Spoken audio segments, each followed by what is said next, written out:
교회 소식입니다.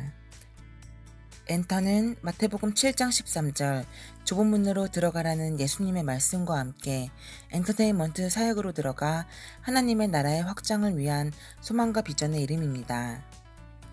예수님의 이름으로 예배에 나오신 모든 분들을 환영합니다. 오늘은 다운교회 평신도 세미나에 다녀온 청년 박서루 부목자 소감과 정효은 자매 생명의 삶 수료와 세미나 소감문을 함께 나눠줍니다. 다음 주에는 김윤정 자매님 세미나 수료 소감문과 예양 목장 대행 목자 임명식이 있습니다. 5월 12일 주일에는 임세현 자매 필리핀 블레싱 목장 부목자 임명식이 있습니다. 다들 축하해주세요. 4월 31일 화요일 박서루 부목자가 백골부대 훈련소에 입소합니다. 6주간 건강하게 훈련 잘 받도록 기도해주세요. 5월 1일 근로자의 날, 5월 15일 석가탄생일, 공휴일이라도 수요 예배는 있습니다. 가족들과 시간을 가지실 분들은 편하게 가족들과 시간을 가지시면 됩니다. 다음 주 예배기도 순서는 나들 목사님입니다. 이상 광고였습니다. 네, 샬롬 여러분, 예배에 오신 여러분 환영하고 축복합니다. 네, 예배를 사랑하시는 여러분의 삶에 정말 우리 주님의 축복이 날마다 넘치기를 간절히 기도합니다. 우리 신앙 고백 다 같이 함께 하겠습니다. 여러분은 하나님을 믿습니까? 예, 나는 전능하신 아버지 하나님 천지의 창조주를 믿습니다. 여러분은 예수님을 믿습니까? 예, 나는 그의 유일하신 아들 우리 주 예수 그리스도를 믿습니다. 예수님은 어떤 분입니까? 그는 성령으로 잉태되어 나시고 본디오 빌라도에게 고난을 받아 십자가에 못 박혀 죽으시고 장사된 지 사흘 만에 죽은 자 가운데서 다시 살아나셨으며 하늘에 오르시어 전능하신 아버지 하나님 우편에 앉아 계시다가 거기로부터 살아있는 자와 죽은 자를 심판하러 오십니다. 여러분은 성령님을 믿습니까? 예, 나는 성령을 믿으며 거룩한 공교회와 성도의 교제와 죄를 용서받는 것과 몸의 부활과 영생을 믿습니다. 아멘. 찬양하시겠습니다. 네. 이 시간에 나를 지으신 주님이라는 찬양을 찬양하실 텐데요. 이 가사와 제목을 보면은 아버지께서 저희를 지으셨기 때문에 저희의 생각을 다 알고 계신다는 내용이에요. 그래서 그런 거를 묵상하면서 찬양하셨으면 좋겠습니다.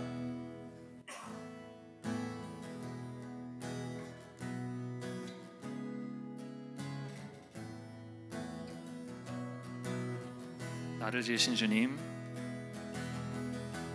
나를 지으신 주님, 내 안에 계셔 처음부터 내 삶은 그의 손에 있었죠. 내 이름 아시죠? 내 이름 아시죠? 내 모든 생각도 내 흐르는 눈물 그가 닦아주셨죠. 그는 내 아버지, 그는 내 아버지, 난 그의 소유. 내가 어딜 가든지 날 떠나지 않죠. 내 이름 아시죠? 내 이름 아시죠? 내 모든 생각도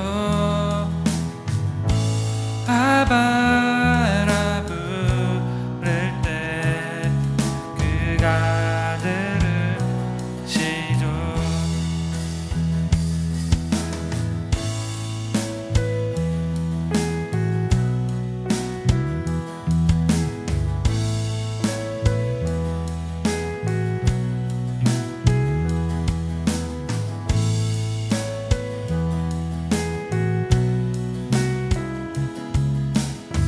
다시 한번 저희 목소리로 찬양하시겠습니다. 나를 지으신 주님, 나를 지으신 주님, 내 안에 계셔.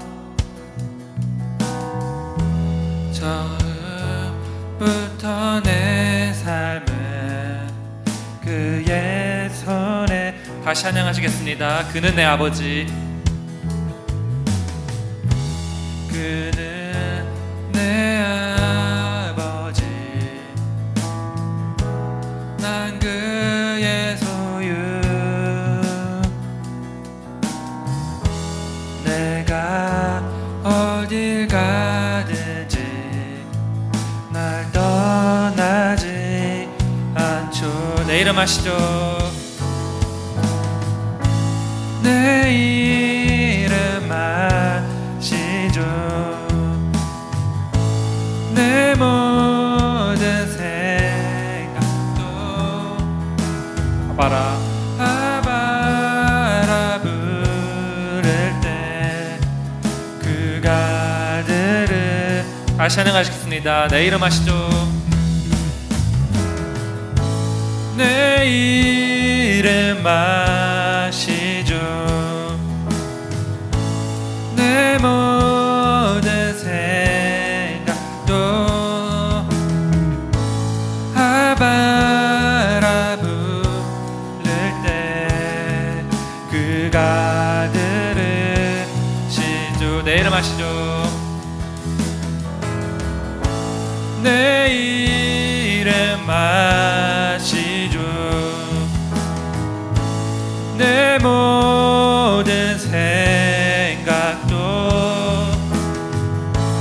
아바라 부를 때 그가 들으시죠. 마지막으로 내 이름 아시죠? 내 이름 아시죠? 내 모든 생각도 아바라 부를 때 그가 닦으시죠. 아멘.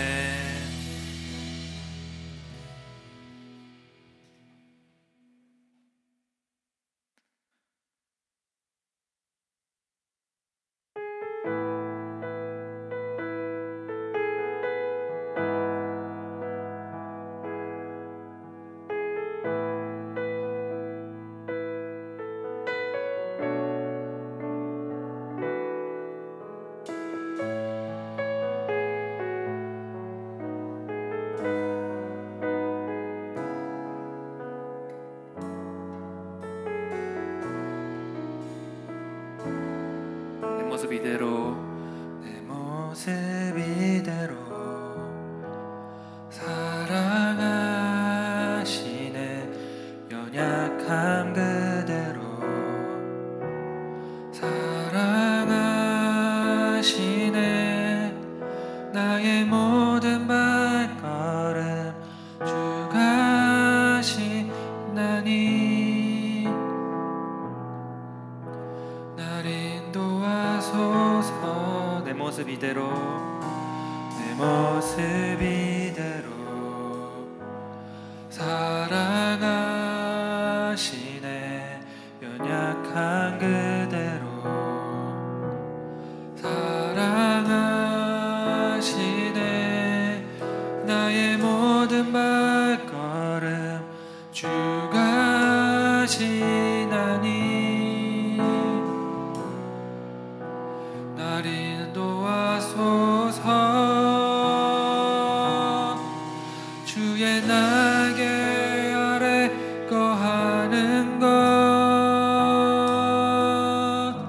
주의 임재 안에 거하는 것, 나의 가장 큰 소망, 나의 가장 큰 은혜, 주와 함께 동행하는 일.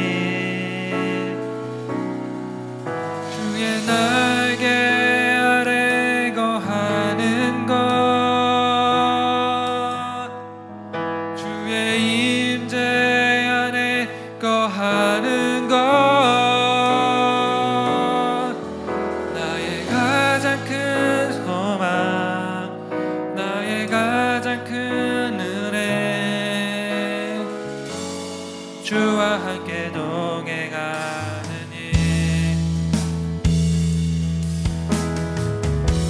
내 모습 이대로 내 모습 이대로 사랑하시네 연약한 그대로 사랑하시네 나의 모든 발걸음 주가 하시나니 날 인도하소서 내 모습 이대로 내 모습 이대로 사랑하시네 연약한 그대로 사랑하 나의 모든 발걸음 나의 모든 발걸음 주가 하시나니 날 인도하소서 날 인도하소서 주의 날개 아래 주의 날개 아래 거하는 것 주의 임재 안에 거하는 것 나의 가장 큰 소망 나의 가장 큰 은혜 주와 함께 동행하느니 주의 날개 아래 주의 날개 아래 거하는 것 주의 임재 안에 거하는 것 나의 가장 큰 소망 나의 가장 큰 은혜 주와 함께 동행하는 길 아멘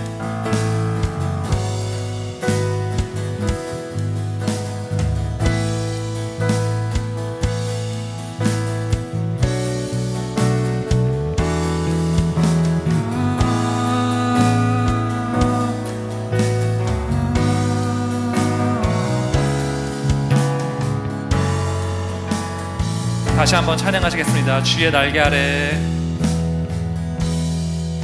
주의 날개 아래 거하는 것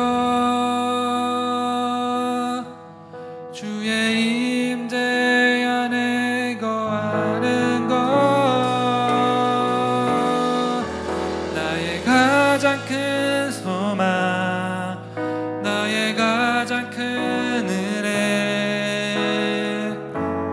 주와 함께 동행하는 길 주의 날개 아래 주의 날개 아래 거하는 것 아멘 주의 임재 안에 거하는 것 나의 가장 큰 소망 나의 가장 큰 은혜 주와 함께 동행하느니 나의 가장 큰 소망 나의 가장 큰 소망 나의 가장 큰 은혜 주와 함께 동행하느니 아멘. 네, 저희 마지막으로 찬양의 이유라는 찬양 하실 텐데요. 약간 낯설은 찬양일 수도 있는데 저희 신나게 다 같이 박수 치면서 찬양하셨으면 좋겠습니다.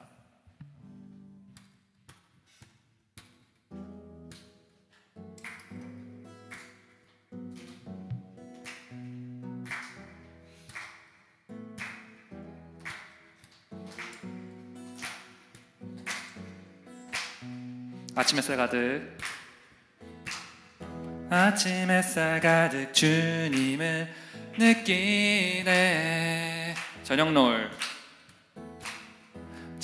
노을 속에 주님을 만나네. 세상 모든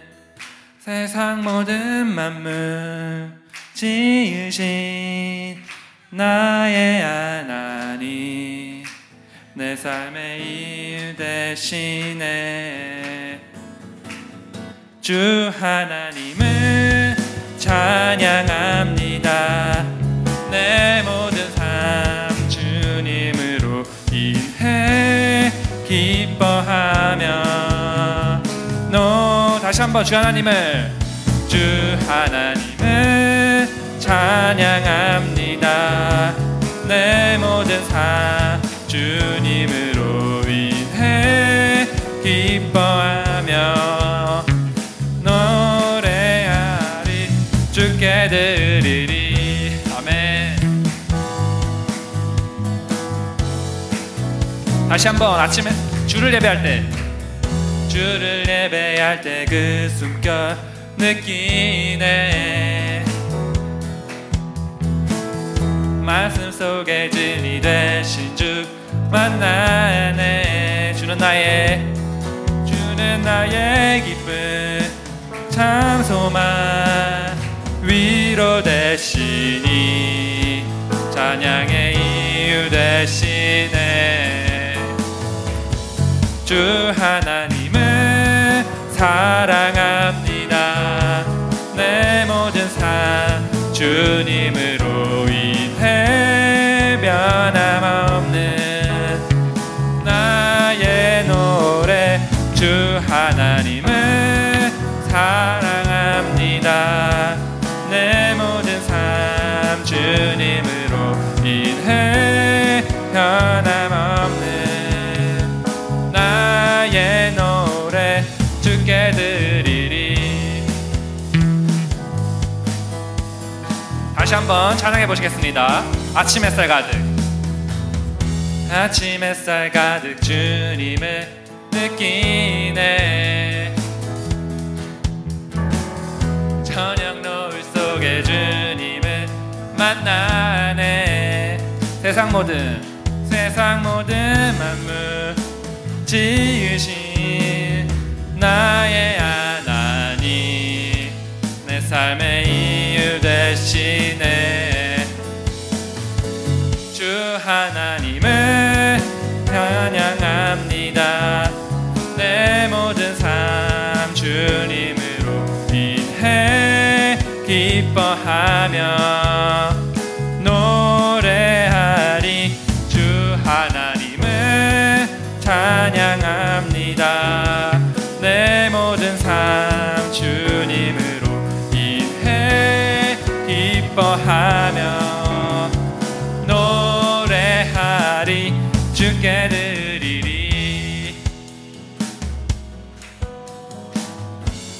아멘. 주님께 박수 드리면서 찬양 드리겠습니다.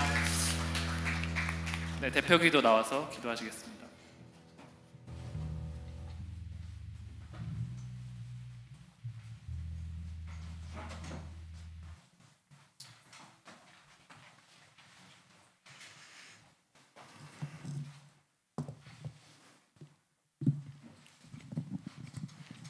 기도드리겠습니다.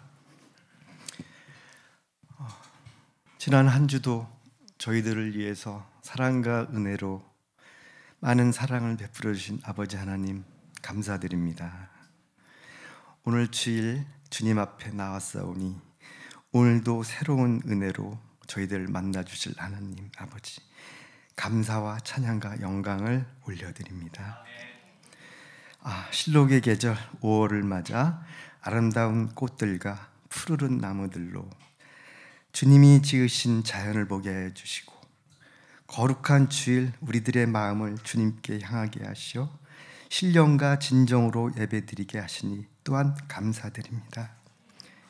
주님의 자비하심과 말씀의 권능으로 저희를 깨우치고 살아 숨쉬게 하시어 겸손하게 승리하게 하시옵소서. 바라옵건대 저희 엔토교회 모든 성도들이 영혼이 참됨같이 범사가 형통하며 강건하게 하시어서 우리 앞에 놓여진 어려움과 장애가 되는 힘든 상황을 극복하고 하나님의 영광을 위하여 살아갈 수 있도록 인도하여 주시옵소서. 또한 육신의 질병과 어려운 가운데 있는 성도들을 치유하여 주시고 경제적인 이유로 힘들어하는 가정들마다 하나님의 부유하심을 체험하게 하여 주시옵소서. 열악하고 메마른 열방을 이루하고 격려한 우리 헌신과 우리 엔터 교회의 작은 섬김으로 하나님 나라가 확장되게 하시옵소서. 함께 나누고 격려하고 기도하는 우리 목장 모임을 통해 승리하게 하옵소서. 오늘 특별히 질병으로 고통받고 있는 성도들의 가정이 아버지 하나님의 은혜가 충만하기를 소망하며 기도드립니다. 이 시간 단위에 세우신 담임 목사님을 특별히 사랑해 주시고 영육간의 강건함을 주시고 말씀을 전하실 때마다 성령의 능력으로 붙들어 주셔서 권세 있는 주님의 말씀이 선포되게 하시고 듣는 저희들도 주님의 놀라우신 은혜를 체험하는 복된 시간 되게 하소서. 예배를 위해 또한 헌신하는 많은 이들이 계십니다. 섬김을 기뻐 받아 주시옵고 예배 가운데 주님 홀로 영광 받아 주시옵소서. 이 모든 진리요 생명이신 예수 그리스도의 이름으로 아버지 하나님께 정령 감사의 기도 드려옵나이다. 아멘.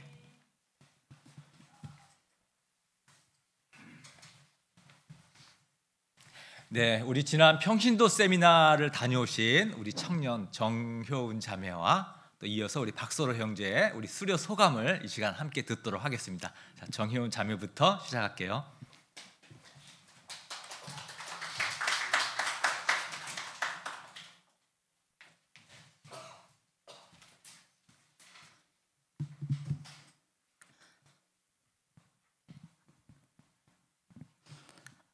네. 안녕하세요. 이번에 평신도 세미나 제 784회차를 잘 다녀온 정효은입니다. 저는 이번 주 화요일에 생명의 삶 13주 과정 또한 잘 마치게 되어서 생명의 삶과 평신도 세미나 소감을 지금 함께 하려고 합니다. 여기 계신 분들은 아마 대부분 아시겠지만 저는 엔터교회에 올해 첫 주부터 출석을 하게 되었는데 저희 교회에 와서 처음으로 가정교회에 대해 알게 되었습니다. 처음에는 몇몇 처음 들어보는 단어들과 느낌들이 조금 낯설게 느껴지기도 했는데요. 목사님의 설교를 듣고 보여지는 것보다 그 본질이 성경적이라 생각되었기에 가정교회에 대해 더욱 궁금해졌던 상태였습니다. 물론 모든 성도님들을 통해서도 좋은 영향을 받았기 때문에 더욱 그렇게 생각할 수 있었습니다. 그런 와중에 전도사님께 생명의 삶을 들어보라는 권유를 받아서 처음에는 13주 과정 좀 길다 생각하긴 했는데 그래도 들어보는 게 좋을 것 같아서 들어가게 됐고 1월에 시작해서 저번 주 화요일에 수료를 했습니다. 처음에는 매주 화요일 9시부터 11시까지 과정과 성경을 매주 4장씩 요약하는 요약 숙제를 내가 다 잘 해낼 수 있을까 약간의 걱정도 들었지만 늘 그렇듯이 하나님의 은혜로 다 잘 해낼 수 있었고 생각보다 시간도 빨리 지나서 어느새 수료를 했습니다. 무엇보다 생명의 삶의 내용이 제가 신앙생활을 해오면서 느끼고 깨달은 내용과 너무 닮아서 동감이 많이 되었고 본질이 잘 정리되어 있다고 느꼈습니다. 또한 여러 가지 배우기도 했고 제 안에서 아직 정리되지 못한 내용들은 정리되고 재정립되는 시간이라 참 유익했습니다. 그리고 또 정말 좋았던 점은 요약 숙제였습니다. 정해진 성경을 읽고 기억나는 대로 그냥 정리해보는 숙제였는데 처음에는 이거 언제 다 하냐 하는 생각과 내가 다 잘 끝낼 수 있을까 하는 부담도 조금 있었는데 하지만 하다 보니 점점 더 정리도 쉬워지고 무엇보다 성경이 파노라마처럼 제 안에 정립되는 정말 좋은 시간이 되었습니다. 이렇게 생명의 삶을 통해 많은 은혜를 누렸고 이 모든 과정 가운데 함께 해주신 하나님을 스스로 알기에 감사했고요. 또 잘 마친 것이 주님의 은혜임을 고백하고 감사드립니다. 또 함께 수고한 생삼 동기들과 열심히 가르쳐주신 목사님께 정말 감사한 마음입니다. 생명의 삶을 하면서 더욱 가정교회에 대해 궁금해졌고 그 와중에 평신도 세미나 권유를 받아서 흔쾌히 참석하게 되었습니다. 세미나는 2박 3일 동안 진행되었고 서울이었지만 그 교회의 목자님들 집에 각자 배정을 받아서 가정교회를 직접 경험하고 민박을 하는 시스템이라 이 또한 참 신선했고 기대가 많이 되었습니다. 제가 듣기로는 이 세미나 자리 엮기가 콘서트 자리 티켓팅하듯 되게 어렵다고 하시는데요. 저희 교회에서는 감사하게도 윤정 이모랑 서로 저 이렇게 세 사람이나 함께 참석할 수 있어서 되게 감사했고 또 더욱 친해지는 시간이 되어서 좋았습니다. 세미나는 거의 하루 종일 앉아서 강의를 듣는 것이었지만 교회에서 오래 앉아 있어도 좀 더부룩하지 않게 모든 식사와 간식을 건강식으로 정성스럽게 준비해 주셔서 그 세심한 배려와 넘치는 섬김에 되게 편안하고 기쁘게 강의를 들을 수 있었습니다. 그리고 세미나를 통해 가정교회에 대해 궁금했던 것들과 어떤 성경적 본질을 담고 있는 건지 알 수 있었고 가정교회를 알게 해주신 것에 되게 감사했고 이를 통해 일하실 하나님을 더욱 기대할 수 있게 된 좋은 시간이었습니다. 무엇보다 개인적으로 가장 좋았던 시간은 배정받은 목자님 집에서의 시간이었던 것 같습니다. 제가 아이들을 워낙 좋아하는데 초등학교 3학년, 6학년 두 여자아이가 있는 집이었습니다. 들어갈 때부터 아이들이 되게 격하게 환영도 해주고 목자, 목녀님도 성심껏 섬겨주시며 시부모님께도 안 드린다는 욕실 딸린 안방을 저에게 내어주셨습니다. 그래서 정말 아이들도 저를 너무너무 좋아해주고 정말 몸둘 바 모르는 3일을 그 민박집에서 보낸 것 같습니다. 이런 섬김과 사랑과 목자 목녀님과 신앙적인 대화를 나누는 시간과 하나님 안에서 예쁘게 키워지고 있는 아이들과의 시간, 그리고 개인적으로 궁금했던 올리브 블레싱을 직접 경험해보는 시간을 통해서 기쁨을 많이 누릴 수 있었고 우리가 다 처음 보는 사이임에도 불구하고 이렇게 가족처럼 지낼 수 있는 것은 언제 보아도 다 예수 그리스도 안에서 하나로 불러주신 크신 하나님의 은혜가 아닐 수 없다는 생각을 다시금 하게 되는 그런 귀한 시간이었습니다. 감사합니다.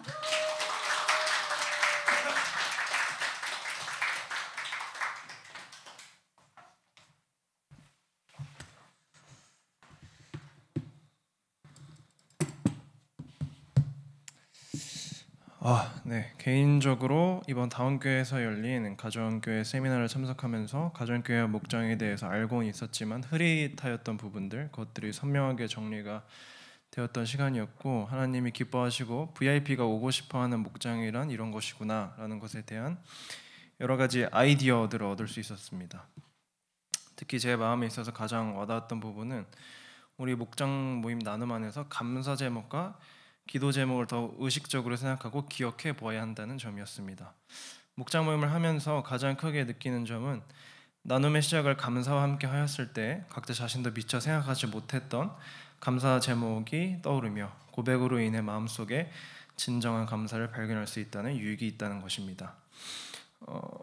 그러므로 상황에 대한 열매가 아니라 항상 그러한 것이 바로 감사임을 알 수 있었던 것 같습니다. 또 우리가 나누었던 기도 제목들에 대해서 목원들이 카톡으로 응답받았다는 이야기들을 하여줄 때 하나님의 신실하신 능력을 참 느끼곤 하는데 이것이 우리 목장을 통해서 하나님이 당신을 체험하게 하시는 통로이구나 라는 생각이 듭니다. 그래서 이번 세미나에서 특히 목장 모임에서는 목원들의 감사 제목과 기도 제목을 잘 이끌어주는 것이 중요하다는 말이 그 어느 때보다 피부로 와닿았던 기억이 납니다. 그래서 필리핀 블레싱 목장 안에서는 지금보다도 더욱 감사의 제목이 넘쳐나고 기도가 바로 세워지는 목장이 되기를 간절히 기도합니다. 또 저에게 인상 깊었던 것 중에 하나는 실제로 다른 목장을 탐방하면서 영혼 구원에 초점을 맞추는 목장이란 무엇인가를 직접 체험할 수 있는 시간이었습니다. 탐방을 했던 김보금 목자님, 임효진 목녀님의 목장에서는 정말 좋은 목장에 대한 아이디어를 많이 얻을 수 있었는데, 목원들의 이야기를 정말 진심으로 경청을 하는 것을 넘어서서 목원들의 나눔 속에서 앞서 말했던 감사 제목과 기도 제목을 이끌어낼 수 있는 디테일한 질문들을 던지는 것이었고, 감사 제목에 대하여서는 감사 기도를, 그리고 각자의 기도 제목에 대해서는 그 자리에서 바로 함께 한 마음으로 즉시 합심 기도를 한다는 것이었습니다. 그래서 제가 이전에 체험했던 목장들이 여러 개 있었지만 그 목장들과 비교했을 때 시간이 길지는 않았음에도 불구하고 굉장히 알차고 꽉 찬 시간이라는 느낌이 들었습니다. 그래서 이런 목장이라면 VIP들이 와도 정말 지루하지 않고, 또 크리스찬들의 모임은 이렇게 풍성한 나눔과 감사가 있다는 인상을 줄 수 있겠다라는 생각이 들었습니다. 그러나 앞서 느꼈던 모든 부분에 있어서 스스로 결단하게 된 점은 이 모든 게 저의 능력이 아니라는 것입니다. 제가 할 일은 석정일 목사님의 말을 빌리자면 순교의 마음으로 입을 닫는 것입니다. 그래서 제 언변과 말로 목장을 이끌어가는 것이 아니라 목원들 안에서 풍성한 감사의 나눔이 일어날 수 있게 철저히 사회자로서의 역할을 감당하는 것입니다. 목장의 리더가 할 일은 그것이라는 생각이 듭니다. 말로써 모든 것을 이루려 한다면 예수님의 보혈의 십자가를 헛되게 하는 일이기 때문입니다. 그래서 권위는 섬김에서 나온다는 정신을 가지고 드러나는 일이 아니라 드러나지 아니하여도 목원들을 성공시켜주고 세워줄 수 있는 일에 보다 집중을 하다 보면 목장이 알아서 잘 되겠구나라는 생각이 들었습니다. 아쉽게도 군대를 가게 되어서 목원들과 나누고 싶은 여러 가지 것들이 굉장히 많지만 당장 이야기할 수는 없습니다. 그럼에도 불구하고 군대 안에서 우리 목장을 위해서 기도로 매일 섬길 수 있게 기도와 응원을 해주시기를 간절히 기도합니다. 또한 군대 안에서 여러 VIP를 만나서 나중에 목장으로 인도할 수 있는 역사를 또 저에게 허락해 주시기를 기도하게 됩니다. 마지막으로 필리핀 블레싱 목장이 모두 주님의 지체로서 목장 모임에서 1인 1사역을 잘 감당하고, 또한 VIP를 간절히 사모하는 한 마음으로 기도하고, 또 우리 안에서 말씀 안에서 변화하는 역사가 일어나게 되기를 간절히 소망하면서 소감을 마치도록 하겠습니다. 감사합니다.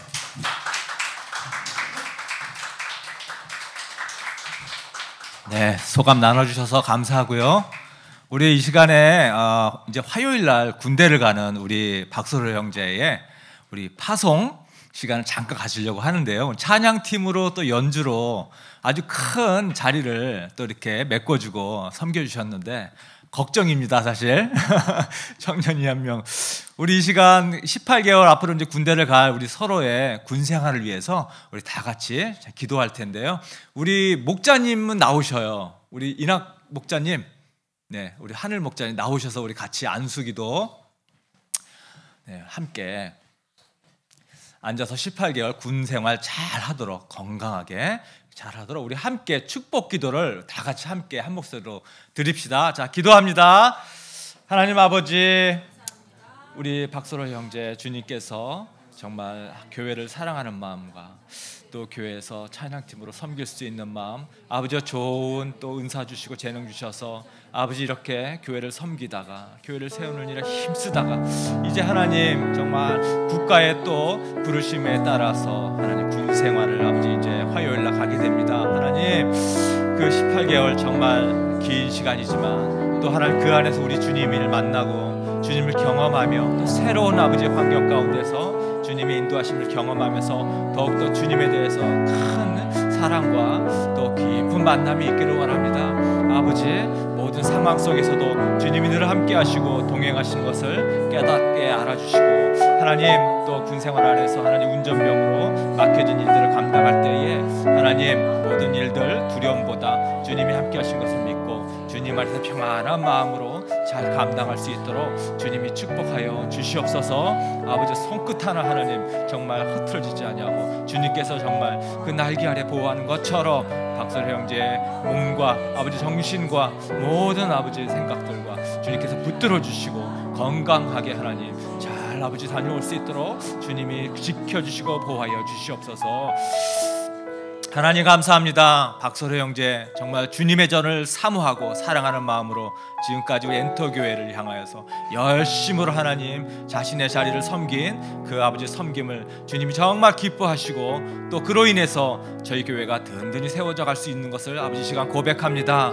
하나님 이제 정말 우리 박소로 형제가 화요일날 군 입대를 앞두고 있는데 하나님 정말 군입대를 하는 그 마음이 참 여러 가지일 텐데 우리 주님께서 그 마음을 평안하게 해주시고 아버지 어디에 있든지 우리 주님 함께 하시는 것을 박수로 형제가 마음에 굳게 믿으며 군대 안에서도 우리 주님 날마다 경험하고 주님 안에서 평안함으로 18개월의 그 기간을 정말 은혜롭게 잘 견뎌내갈 수 있도록 주님 함께하여 주시옵소서.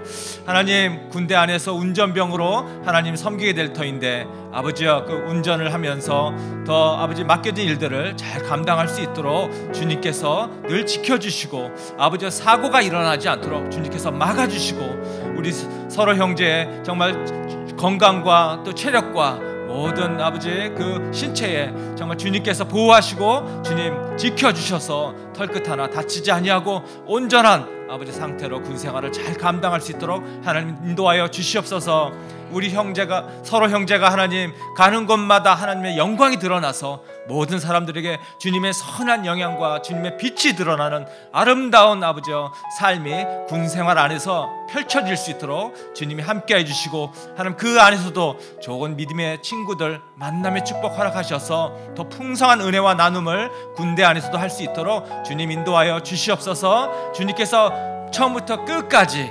동일하게 함께 인도해 주실 것을 믿으며 예수님의 이름으로 감사 기도드립니다. 아멘. 네, 감사합니다. 우리 시간 말씀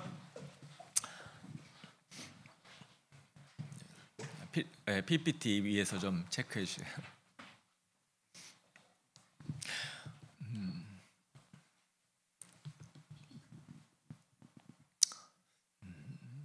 예. PPT가 안 먹어서 거기서 커서를 좀 됐습니까? 네. 네, 금주의 묵상 구절 확신의 삶 우리 다섯 원리 저 제목서부터 같이 한번 한 목소리로 읽어보겠습니다. 자, 시작. 다섯 원리 전도의 다섯 원리 빌립보서 4장 6절 아무것도 염려하지 말고 모든 일을 오직 기도와 간구로 하고 여러분이 바라는 것을 감사하는 마음으로 하나님께 아뢰십시오. 네, 우리 다음 PPT 넘겨주십시오. 네. 자, 함께 29절에서 34절이니까 같이 함께 읽으면 되겠습니다. 자, 시작. 유다의 아사왕 제38년에 오므리의 아들 아합이 이스라엘의 왕이 되어서 사마리아에서 이스라엘을 22해 동안 다스렸다. 오므리의 아들 아합은 그 이전에 있던 왕들보다 더 심하게 주님께서 보시기에 악한 일을 하였다. 네, 다음이요. 네, 위에서 좀 넘겨주세요.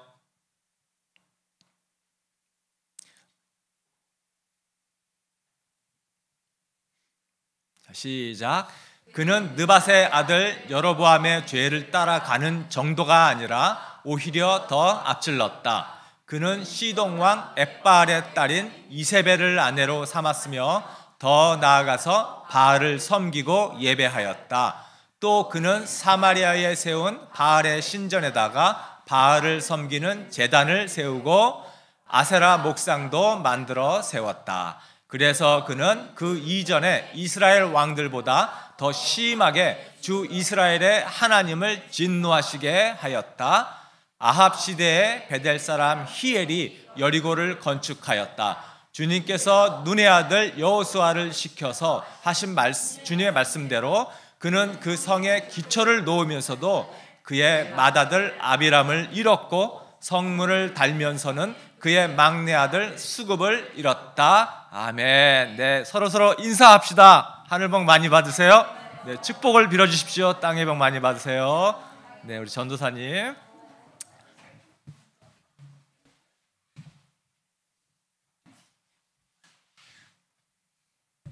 네, 제가 PPT 넘기면서 하겠습니다.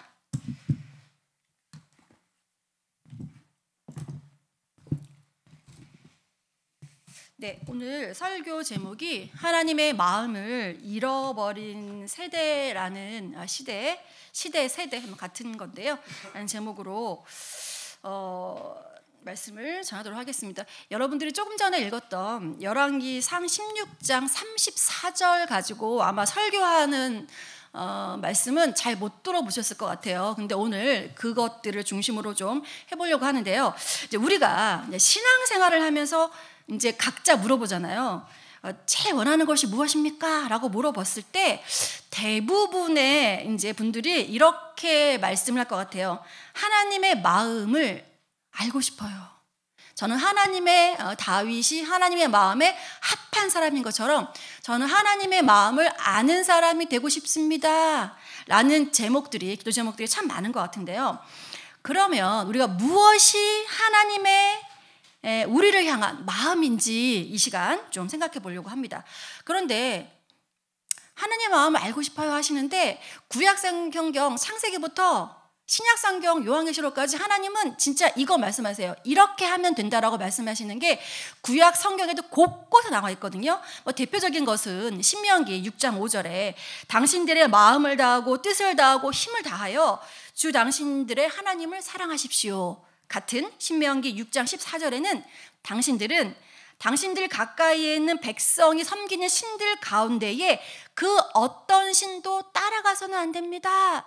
라고 대표적으로 말씀하고 있는 것처럼 하나님은 나를 사랑해라. 나의 명령을 순종해라.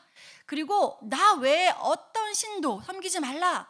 우상 숭배하지 말라라고 구약 성경의 구석구석에서 말씀하시고 계시거든요. 그래서 오늘 조금 전에 읽은 우리 아합 왕 시대의 이야기를 살펴보면서 우리 오늘 결단해야 될 것들이 좀 있는데요. 무엇인지 나누려고 합니다. 열왕기서는요, 바벨론 포로로 끌려갔어요. 이스라엘 백성들이 바벨론 포로로 끌려가서 그들이 생각을 한 거예요. 자, 이미 이스라엘이 망하고 바벨론의 포로로 끌려가서 그들이 가만히 정신 차려보니까 우리가 여기 왜 끌려왔지? 하나님의 백성인 우리가 왜 바벨론으로 우리 하나님이 분명히 우리를 통해서 뭘 하신다고 했는데 왜 우리나라가 망하고 왜 우리는 이 바벨론 땅에 끌려왔지? 왜 우리나라는 망했을까? 라고 생각을 하면서부터 열왕기서 저작이 시작이 됩니다. 그래서 이런 질문을 하면서 이 열왕기서를 누가 썼는지는 작자 미상이에요. 누구는 느헤미야가 썼다 그러고 누구는 누가 썼다 그러는데 알 수 없습니다. 알 수 없는데 그렇게 생각하면서 적기 시작한 것이 그 자료들을 모아서 적기 시작한 것이 열왕기서인데요. 열왕기서는요, 지금 우리가 좀 전에 이제 읽었던 것들 중에서 열왕기서는 열왕기서가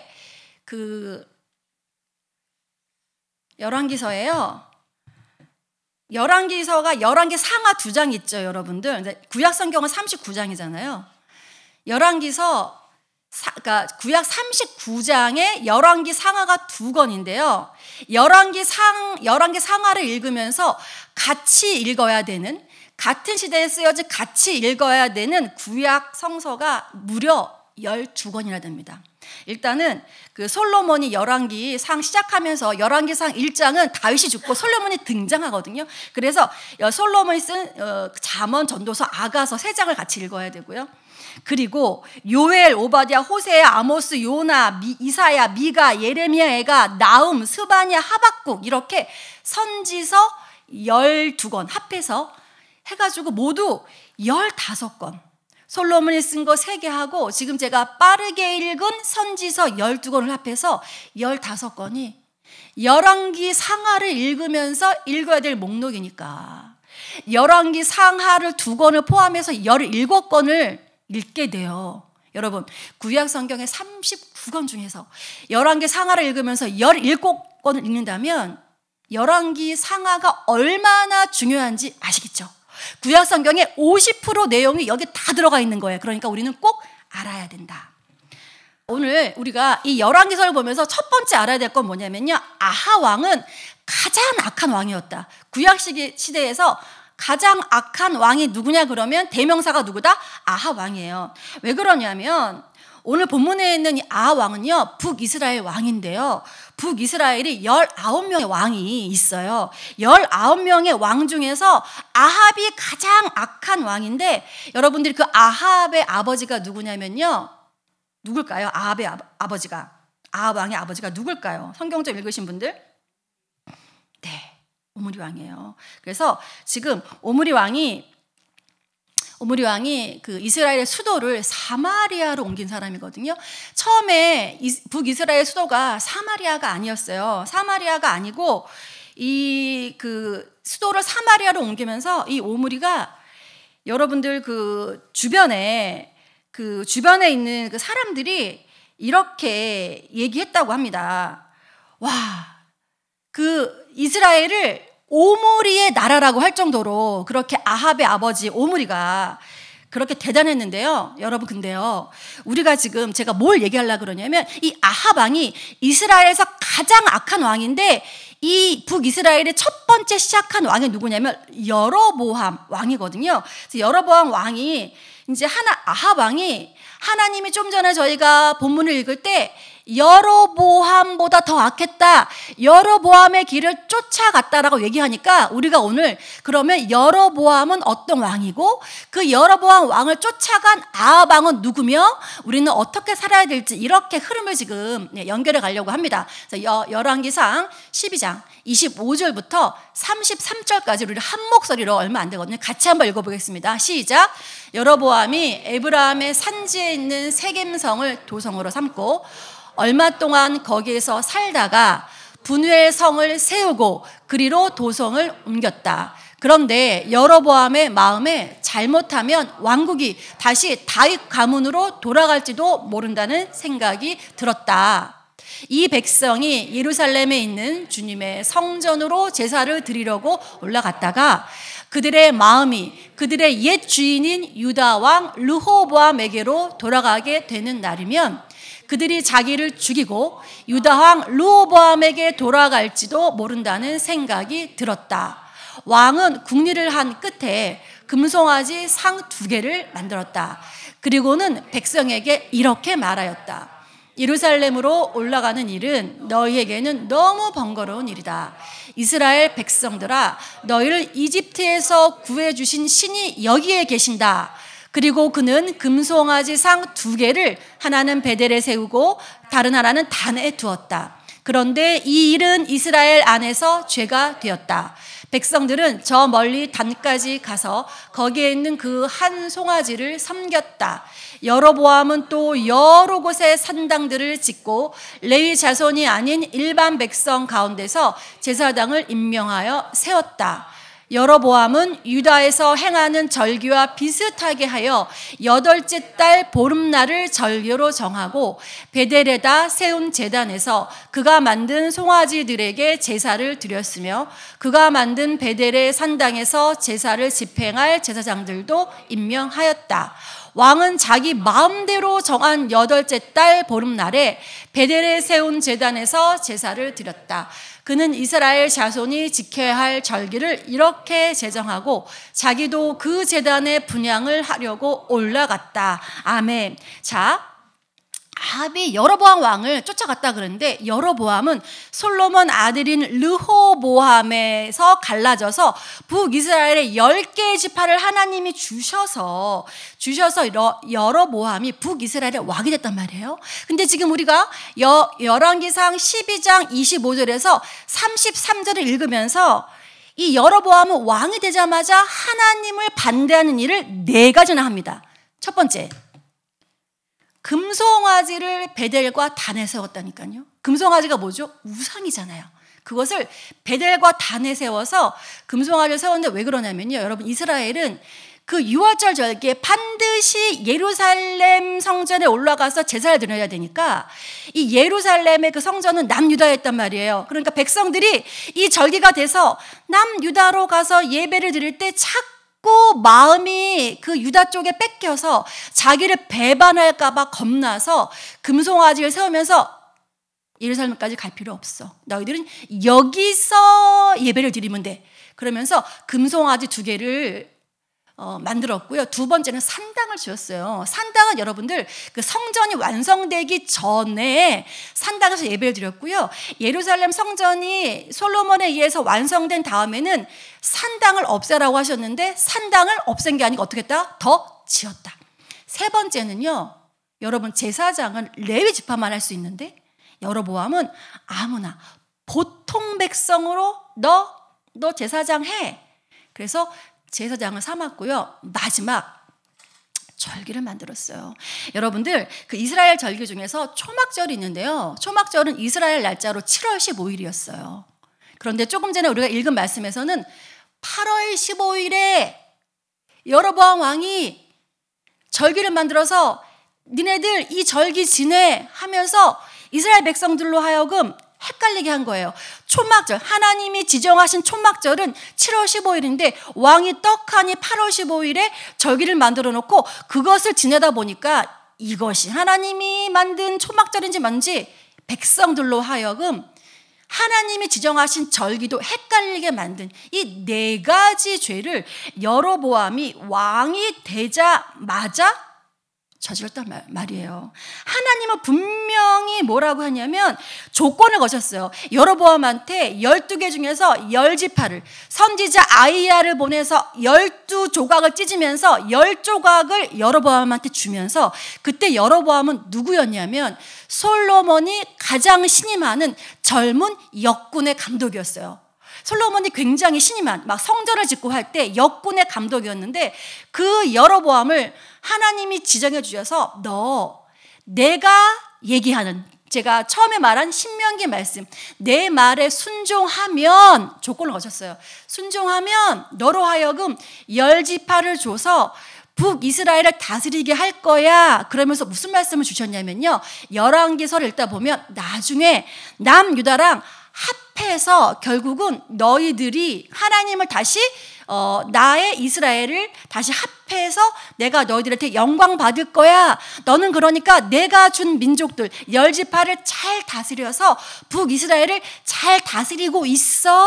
그러면 내가 너를 세워줄 거야 라는 조건을 하셨는데 하나님이 여로보암을 왕으로 세우자마자 여로보암은 하나님이 하지 말라는 순종도 안 했고 우상 숭배하는 죄를 진 게 여로보암이란 말이에요. 그래서 이렇게 하나님을 명령을 어기고 불순종에 빠져버렸고 북이스라엘의 첫 번째 왕부터 이 여로보암이 이렇다 보니까 그 뒤에 있는 19개의 왕이요 줄줄이 죄를 졌는데 그 남유다는 다윗 왕조가 계속 갔거든요. 끝까지 망할 때까지. 근데 북이스라엘은요 19개 왕 중에서 쿠데타가 7번 일어나고요. 쿠데타라는 것은 그냥 아무나 가서 왕이 되고 싶으면요 아무나 가서 칼로 죽여. 그래서 그 오므리 전에 시므리라는 사람들은 7일 동안 왕이 됐어요. 7일 동안 왕이 되고 아무나 가서 그 왕을 죽이고 자기가 왕이 되는 거예요. 쿠데타가 7번이나 일어났고요. 남유대가 다윗 왕조로 한 가지로 이렇게 시작됐는데 북이스라엘은 무려 9번이나 왕조가 바뀌게 됩니다. 그게 왜 그랬다고요? 첫 번째 여로보암의 죄부터 북이스라엘은 그렇게 따졌다는 거죠. 그래서 우리가 이제 아까 제가 얘기했지만 아합의 아버지가 오므리인데 오므리가 이제 수도를 이제 사마리아로 옮기면서 그 북왕궁이 망했던 주전 722년에 BC 722년에 북이스라엘이 망하고 135년은 남유다가 더 유지돼서 남유다는 586년에 망했는데 중요한 건 뭐냐면은 그 시므리가 그 오므리가 엄청 유능한 왕이었다고 해요. 딱 보고 행정 그다음에 군사적으로 사마리아가 굉장히 중요한 요새니까 우리는 수도를 사마리아로 옮길 거야. 뿐만이 아니고 여러 가지 행정적인 능력이 되게 뛰어났는데 성경에서는요. 이 오므리 아까 얘기했죠. 그 주변에 있는 국가들이 그 이스라엘을 오므리의 땅이라고 아시리아의 그 진짜 기록에 보면 거기 기록에 보면 이스라엘을 오므리의 땅이라고 기록할 정도로 오므리가 그렇게 뛰어난 왕이었지만 하나님의 시각은 성경 안에서 오므리는 단 8절만 기록되어 있어요. 그렇게 위대한 양이 딱 8절만 기록되면서 하나님은 평가를 하시는데요. 우리가 얼마나 직업이 좋은지, 얼마나 유능한지, 얼마나 탁월한지, 얼마나 행정 능력이 있는지 하나님은 얘기하는 게 아니고 하나님의 기준은 딱 하나다. 나의 말에 순종했느냐, 순종하지 않았느냐. 그렇게 유능한 오므리도 그렇게 8절만 나와 있는데, 그리고 이 오므리는 8절만 기록된 것뿐만이 아니고 그 당시에 그 무역의 중심지인 그 시돈, 두로와 시돈의 공주가 누구였냐면 이세벨이었잖아요. 이세벨을 자기 아합 아들의 며느리로 들어옵니다. 그래서 이세벨이 들어오면서 자기 혼자 들어오는 게 아니고 몇백 명의 바알을 섬기는 자기들의 시종들과 또 우상들을 가지고 와서 결국은 북이스라엘이 바알의 우상 숭배의 본거지로 만든 장본인이 누구냐면 오므리인 거예요. 왜? 그렇게 결혼시켰어요. 결혼시킬 때는 어떻게 하려고? 국가 이스라엘, 북이스라엘을 강하게 하려고, 국력을 강하게 하려고 그렇게 결혼시켰는데 결국은 그것이 백성들로 하여금 우상 숭배하는 일을 만들었다 이 말이죠. 자, 여러분, 제가 한번 읽어볼 테니까 한번 따라오세요. 자, 내가 택한 나의 종 다윗이 내 명령과 법규를 지킨 것을 생각해서 솔로몬이 살아있는 동안에는 그 온 왕국을 그의 손에서 빼앗지 아니하고 그가 계속해서 통치하도록 할 것이다. 그렇지만 그의 아들 때에 가서는 내가 그 나라를 빼앗아서 그 가운데서 10지파를 너에게 주고 한 지파는 솔로몬의 아들에게 주어서 다스리게 할 것이다. 그러면 그가 내 이름을 기리도록 내가 선택한 도성 예루살렘에서 다스릴 것이고 내 종 다윗에게 준 불씨가 꺼지지 않을 것이다. 다윗에게 준 불씨는 꺼지지 않을 것이다 라고 말씀하셨고요. 여로보암아, 내가 너를 이스라엘의 왕으로 삼겠다. 너는 내가 원하는 모든 지역을 다스릴 것이다. 내가 나의 종 다윗이 한 것과 같이 내가 명령한 모든 것을 따르고 내가 가르친 대로 살며 내 율례와 명령을 지켜서 내가 보는 앞에서 바르게 살면 내가 너와 함께 있을 것이며 내가 다윗 왕조를 견고하게 세운 것 같이 네 왕조도 견고하게 세워서 이스라엘 너에게 맡기겠다. 솔로몬이 지은 죄 때문에 내가 다윗 자손에게 이러한 형벌을 줄 것이지만 항상 그러하지는 않을 것이다. 아합 시대의 베델 사람 이제 그렇게 말씀하시면서 제가 조금 전에 여로보암에게 하신 말씀을 제가 확인시켜 드리는 거고요. 자, 이제 우리가 오늘 조금 전에 목사님이 읽으셨던 본문 중에서 34절에 보면 이런 말씀이 나와 있어요. 자, 제가 지금 아합 시대가 어떤 시대였는지 말씀드렸잖아요. 여로보암을 따라간 시대였다. 그런데 그 아합 시대에 베델 사람 히엘이 여리고를 건축하였다. 주님께서 눈의 아들 여호수아를 시켜서 하신 주님의 말씀대로 그는 그 성의 기초를 놓으면서 그의 맏아들 아비람을 잃었고 성문을 달면서는 그의 막내 아들 수굽을 잃었다.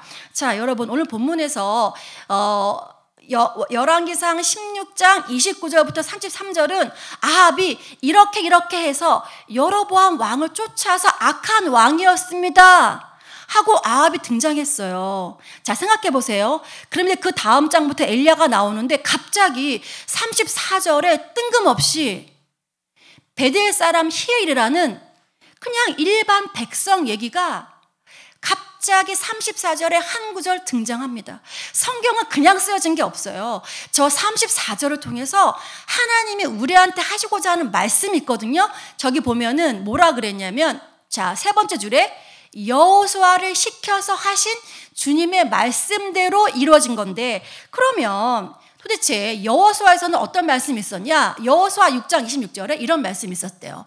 그때 여호수아가 이렇게 맹세하였다. 이 여리고성을 일으켜 다시 세우겠다고 하는 자는 주님 앞에서 저주를 받을 것이다. 성벽 기초를 놓는 자는 맏아들을 잃을 것이고 성문을 다는 자는 막내 아들을 잃을 것이다. 그러니까 조금 전에 34절 말씀하고 똑같지요. 그런데 이 상황이 어떤 상황이냐면, 지금 이스라엘 백성들이 여리고성을 정복한 다음에 여리고성을 완전히 무너뜨리고 나서 여호수아가 하는 말씀이거든요. 자, 여러분, 그러면 여리고성 전투는 어떤 전투였죠? 자, 여호수아 6장 3, 4, 5절 같이 읽습니다. 시작!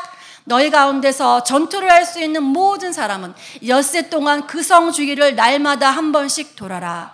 제사장 7명을 수량분 나팔 7개를 들고 궤 앞에서 걷게 하여라.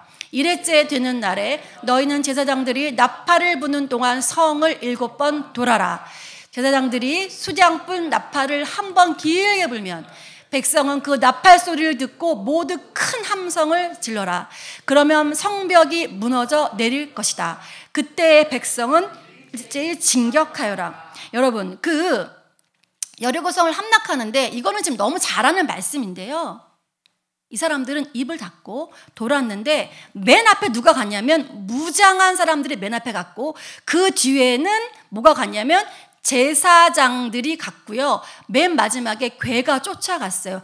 이런 행렬대로 첫 번째 하루는 한 바퀴, 두 번째 두 바퀴, 너무 잘 알죠? 마지막 날 일곱 번째는 일곱 바퀴를 들고 뿔나팔을 불면 여리고성이 무너져 내리는 건데, 여러분들 이 말씀은 너무 잘하는 말씀인데요. 이 여리고성의 핵심은 뭐냐면요, 하나님이 이 여리고성 싸우기 전에 너희들은 할 거 없어. 너희들은 뭘 하라 그랬냐면 여호수아에게 그 길갈에서 할례를 하라 그래요. 왜 할례를 하라 그러냐면 이스라엘 그 애굽에 살았던 선조들은 할례를 행했는데 이 사람들이 광야 생활 40년을 하면서 광야 생활에서 난 새로운 사람들은 할례를 행하지 않았어요.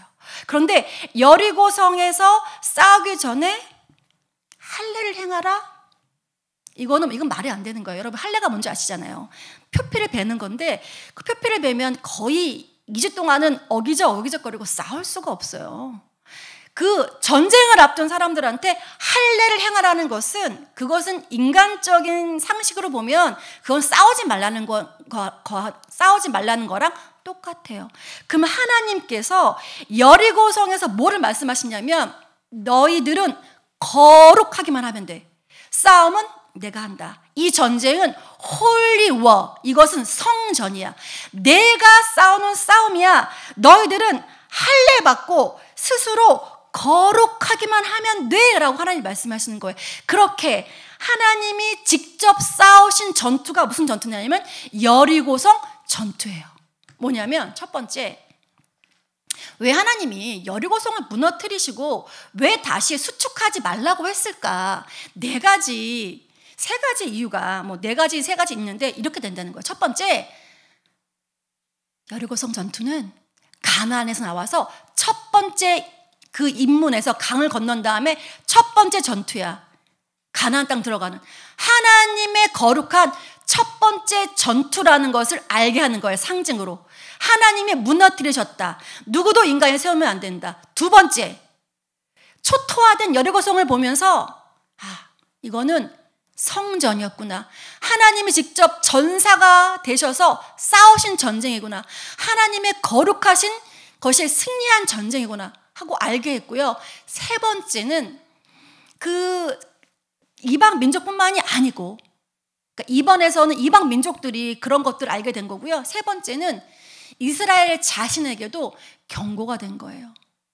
우리 앞으로 가나안 땅에 들어가서 앞으로 우리가 할 전쟁은 무슨 전쟁이냐면 거룩함의 전쟁이구나. 우리가 절대 죄를 지으면 안 되겠구나. 하나님이 우리가 거룩해서 하나님이 직접 싸워주시는 전쟁이어야만 이기겠구나 하고 하나님이 그렇게 알려주신 전쟁이기 때문에 절대 그것의 상징, 심볼이기 때문에 절대 여리고성을 수축하지 말라고 하시면서 여리고성을 수축할 때는 맏아들하고 막내 아들이 반드시 죽일 것이다라고, 이게 여호수아가 얘기한 거니까요. 가나안 땅에 들어가서 이렇게 이것을 노래로 만들어서 회자를 시켰답니다. 그러니까 이스라엘 일반 백성들은 다 알고 있었는데 아까 34절에 누가 그것을 어겼다? 베델 사람 히엘이 그 말씀을 어떻게 했다? 우습게 여겼다. 하나님의 말씀을 우습게 여겼다. 왜 우습게 여겼다? 아합 왕, 그 나라의 지도자부터 다 썩었기 때문에, 지도자만 썩은 게 아니고 그 죄의 그 누룩처럼 퍼지는 죄가 온 이스라엘의 백성들까지 잠식했다는 것을 알려주는 구절이에요. 34절은 다 썩었구나. 모든 사람들이 다 썩었구나. 아합 왕만 썩은 게 아니고 그런 왕의 지도를 받은 모든 백성들은 다 썩었구나. 하나님이 그렇게 수축하지 말라고 했는데, 여러분, 그래서 오늘 우리가 결단해야 될 것은 뭐냐면 거룩과 순종을 우리가 오늘 결단해 보려고 그래요. 여러분, 우리 지금 상황이 북이스라엘과 다를 것이 없습니다. 여러분, 이 시대가 얼마나 혼탁한 시대입니까? 하나님이 정말 이 땅은요, 영적 지금 가나안이고 이 땅은 영적 바벨론이라고 그랬거든요. 그런데 여러분들, 제가 아하방 시대에 하나님이 신명기에서 말씀하신 것을 불순종했어. 그러면 오늘 우리 앞으로 이 성전을 나가서 다음 주일날 올 때까지 우리 딱 하나만 여러분들과 결단하려고 하는데요. 순종은 많이 말씀했으니까 이 시간에 우리 거룩에 대해서 제가 한 가지만 결단하려고 해요. 목사님이 이번 주 토요일 날 신촌에서 하시는 태아 생명 집회라는 것을 나가세요. 그 여자 목사님이 하시는 그런 건데요. 몇 년 전에 나가셨고 이번에 두 번째 나가세요. 엘리베이터 내리면 포스터가 붙어 있거든요. 여러분, 제가 오늘 주보에 이렇게 순결 서약서라고 제가 하나씩 끼워 드렸거든요. 순결 서약서를 보시면 잠언 4장 23절에 모든 지킬 만한 것 중에 더욱 내 마음을 지키라. 생명의 근원이 이에서 남이다. 창세기 1장 28절에 하나님이 그들에게 복을 주시며 하나님이 그들에게 이르시되 생육하고 번성하여 땅에 충만하라. 태초에 인간을 만드시고 생명을 불어넣으신 주님께서 저에게도 새 생명을 만들 수 있도록 남성, 여성을 주심을 감사합니다. 저에게 주신 이 성으로는 평생 한 사람의 배우자와 하나가 되는 사랑의 기쁨 속에서 하나님 나라의 새 생명을 만드는 일에만 온몸과 마음을 다하겠습니다 라고 넣어드렸는데, 이게 뭐냐면요, 여기 청년들도 있고 저처럼 나이 든 사람도 있잖아요. 이건 누구에게나 다 해당되는 겁니다. 결혼한 부부들도 낙태를 하기 때문에요. 그럼 여기서 제가 오늘 이 말씀을 할 때, 전도사님, 장애인이나 어쩔 수 없이 낙태하는 것은 어떻게 해요? 그것은 이제 논외로 치고요.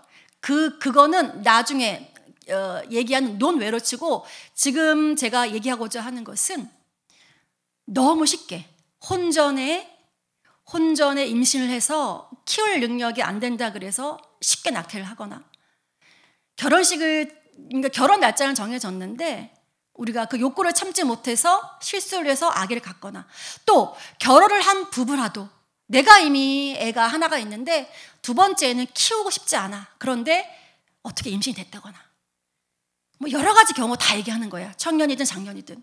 그런데 그 목사님이 너무너무 이렇게 막 안타깝게 얘기하시면서 얘기하실 때 제가 그런 생각이 드는 거예요. 낙태, 여기 이제 첫 번째, 두 번째, 세 번째 있는데, 제가 이제 저희 아버님이 이제 의사이기 때문에 너무 잘 알잖아요. 그런 거를. 임신 초기가요, 5주부터 13주가 임신 초기인데, 그때는요, 이렇게 석션이라 그래서 강력한 이렇게 흡입으로 탁 태아를 빨아들여서 낙태하고요. 임신 중기 25주까지는 태아가 커서요. 저기 이제 보시면 저런 기구들로 우리 태아가 생명이거든요. 왜냐면 우리는 여기가 뱃속에서 10개월 있고 태어나서 우리 한국 사람들 한 살이라고 하잖아요.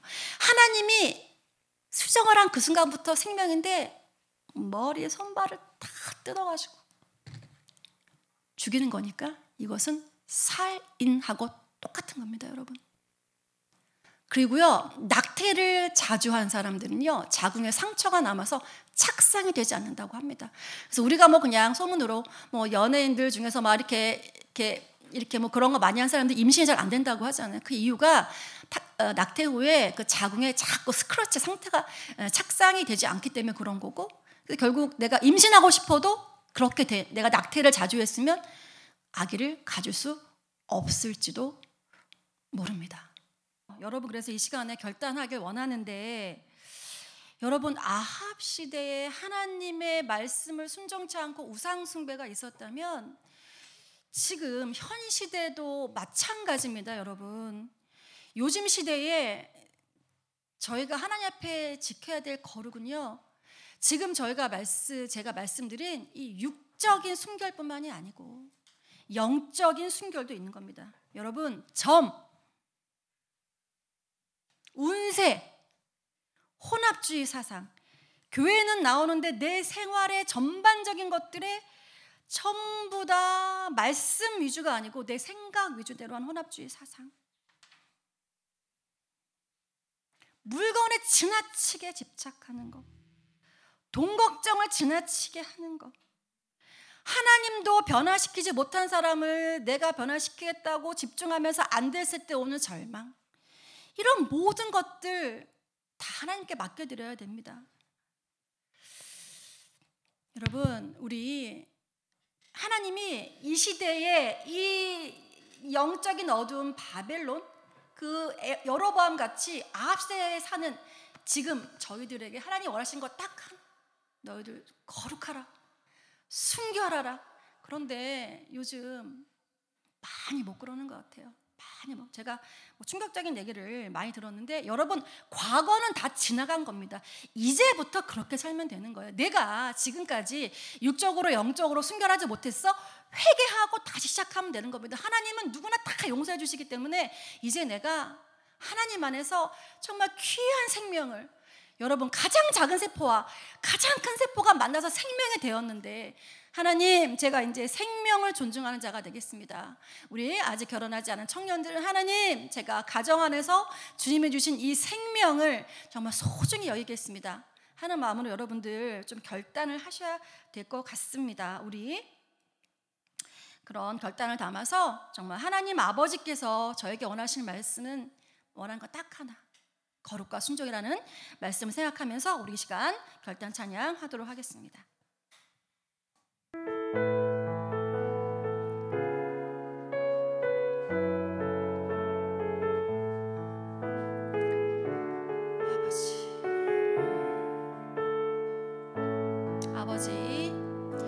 아버지, 당신의 마음이 있는 곳에 나의 마음이 있기를 원해요.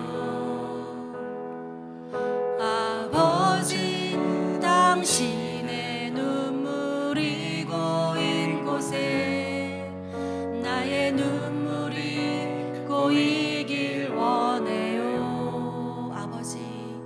아버지, 당신이 바라보는 영혼에게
여러분, 이 시대는 영적인 음란의 시대입니다.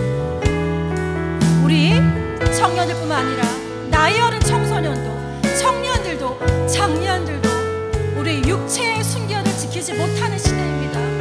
그런데 저희가 육체의 순결을 지키지 못했을 때 사단은 그 좁은 틈을 삐집고 들어와서 우리를 점점 악의 수렁으로 끌어갑니다. 여러분, 이 시간 청년들은 하나님, 제가 앞으로 정말 하나님이 주신 이 귀한 육체를 순결하게 거룩하게 지키길 원합니다. 하나님, 정말 제 배우자를 주실 때까지, 그 배우자와 새 생명을 탄생시킬 때까지 하나님, 제가 영적으로 육적으로 순결하게 원합니다. 우리 장년들은 혹시 자녀가 계신 분들이면 그 자녀들을 위해서 기도해 주시고, 또 나의 영적인 순결, 육적인 순결을 위해서 이 시간 우리 찬양을 드리면서 우리 조용히 주님 앞에 기도하기 원합니다. 우리 기도하겠습니다. 하나님, 그렇습니다. 하나님, 도와주세요. 하나님, 도와주세요. 아버지, 이 시대는 음란의 시대, 이 시대는 영적인 바벨론의 시대입니다. 하나님, 왼쪽에 머리 숙인 저부터 여기 앉아있는 우리 교우들 한 사람 한 사람 하나님 거룩하게 지켜주십시오. 하나님이 이 시대에 원하는 것은 거룩과 순종인데 하나님, 육적으로 먼저 순결하게 원합니다. 하나님, 사단 마귀는 네가 원하는 거, 네가 쾌락적인 거, 네가 하고 싶은 대로 살라고 저희들을 끊임없이 몰고 갑니다. 하나님, 그런데 육적인 쾌락을 쫓다 보면 하나님, 만족감을 느끼는 것이 아니라 더욱더 죄의 구렁텅이 속으로 빠져들어가는 것을 알 수가 있습니다. 하나님, 그동안 거룩하게 살지 못한 육적인 영적인 죄가 있다면 이 시간 아버지 주님 앞에 낱낱이 드러나서 회개하기 원합니다. 하나님, 앞으로는 하나님 아합 시대에 쫓아가는 것이 아니라 하나님 원하셨던 다윗의 영성을 본받는 제가 되길 원합니다. 하나님, 영적인 가늠도 이 시간을 회개하기 원합니다. 하나님보다 더 사랑한 거, 하나님보다 더 의지했던 거, 하나님보다 더 앞세웠던 거, 하나님보다 더 갈망했던 거 하나님, 이 시간에 기억나게 해주십시오. 하나님, 일주일 동안 유튜브를 보면서, 쇼츠를 보면서 자극적인 것들을 내려놓고 하나님 앞으로 나가 잠잠히 주님과 독대하며 주님과 묵상하며 하나님 만나는 것에 최우선 순위를 두는 우리 엔터교를 낼 수 있도록 주님 도와주십시오. 주님, 아버지, 저희 거룩할 수 있도록, 결단할 수 있도록 주님 도와주십시오.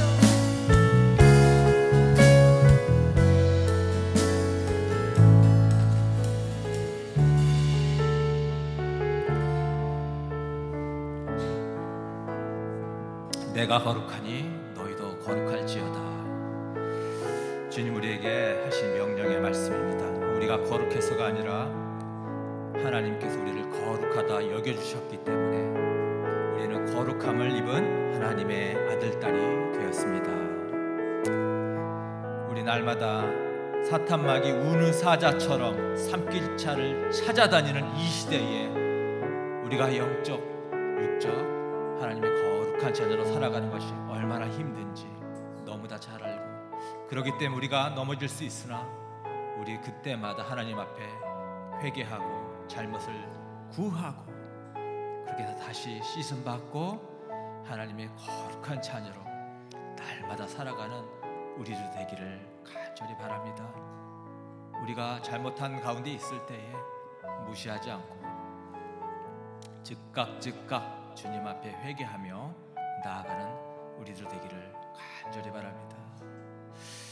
이제는 우리 주 예수 그리스도의 은혜와 하나님의 사랑과 성령님의 교통하심이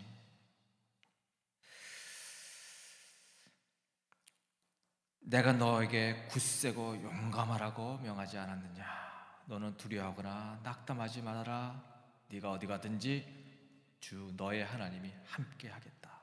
내가 거룩하니 너희도 거룩할지어다. 마시는 하나님의 말씀에 의지하여 날마다 주님 앞에 나아가서 거룩한 자녀로서 살아가기를 다짐하는 엔터교 한 사람 한 사람 머리 위에 이제로부터 영원토록 함께 하시기를 간절히 축원하옵나이다. 아멘.